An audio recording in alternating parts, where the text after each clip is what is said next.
I'd like to draw your attention to the mason jar exercise. It's in the back of our book that Carrie and I published.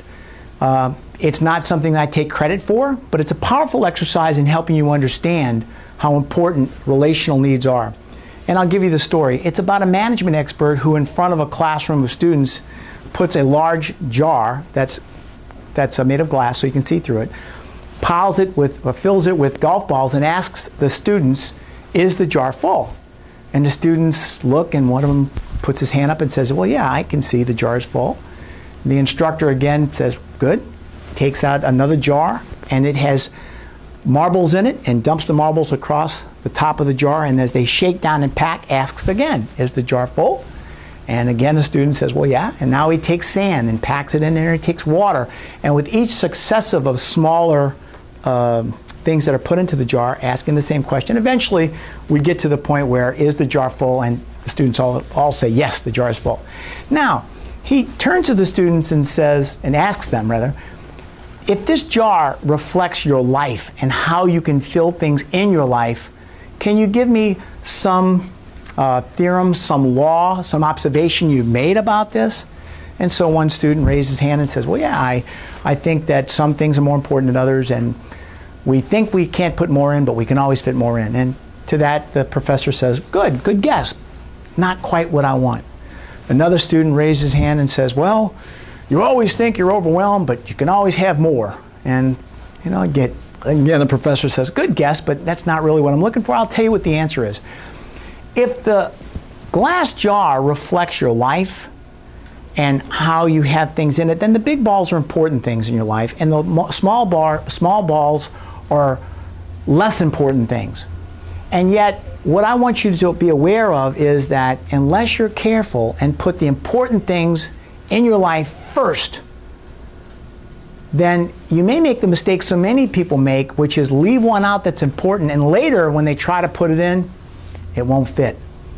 So the moral to the story is, unless you're very careful in putting the things that are important to your life in your life first, if you forget one, you won't be able to put it in later because it's already been squeezed out by the little things.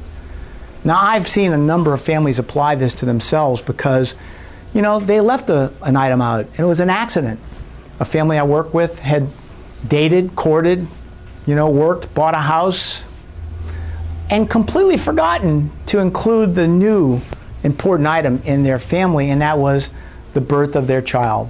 And now when that child is 2 or 3 years old and dad is working overtime to help pay for the mortgage, and mom is going to school at nighttime to help get that new career going, and they're so stressed out with finances and bills and schools and the new car and the new house, at some point the family just collapsed with too much stress. And that child, now 5, 6 years old, is having a lot of issues. And yet when I met with them, the thing that they had done, that they corrected, was they had failed to recognize that they hadn't included any time in their lives for their own child. And that all these things, the overtime, the hours, going to school at nighttime, a lot of things that they were doing squeezed out the quality time that they should have had with their children. And for that, they had to change their life. I recommend everybody to take this idea of the mason jar and just dump it. And make a list to yourself. What are those things in life that are important? And that's what I'd like you to do right now. I'd like you at some point, if you can, get a piece of paper and apply to yourself those things that are important. Be thorough, be comprehensive, work hard.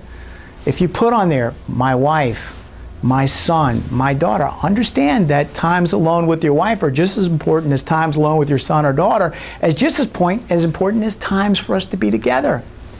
Now, what I recommend you do, if you do the mason jar exercise and now go into what I call the priority wheel chart, the priority wheel, and it's an exercise which we're going to give you, which is a piece of paper. It's a circle, and that circle is going to comprise 120 hours. Pretend it's a pizza pie, and divide that circle into pizzas, and with each proportionally put the amount of time that you have in that area. For instance, if you work 45 hours a week, then draw up proportionally 45 of 120 and put work. And if you commute an hour and a half a day, 5 days a week, put 7.5 hours commuting. Account for your 120 hours. Now, the reason I use 120 is because If you take 24 times 7, multiply that out, then deduct an amount of time for sleep, you're going to see that there's 120 hours a week that you have consciously aware to work towards these things that are important, the big balls in your life. And when you start accounting for work or going to school or commuting or driving or going to the gym or going to the baseball game, you start to realize how much time you have left over. And now is the time to look back at those things that are important to you and say, where are they in here? Now, when my wife and I did this exercise about 2 years ago, we changed our lives. I used to work a lot more hours, and so did she, and we decided that financially we could afford to take some reductions in income, because by doing so we didn't have to spend so many hours, which meant if we're not at work as much, we're not making as much, we have to spend less. And yet it was in line with holding true and dear to us those things that were important, the big balls. Okay? Now, let me talk to you a little bit about communications, because it's important that you recognize as you do the mason jar exercise to list the things that are important, and then you do the pie chart and show how you spend your time, that again, if there's a need that's not being met, remember where this all started, your need that I don't meet, somewhere I got to have time for it on that chart, and somewhere I've got to make room for it.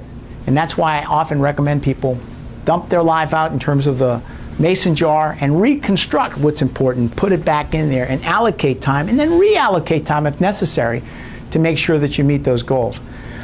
So let's talk about how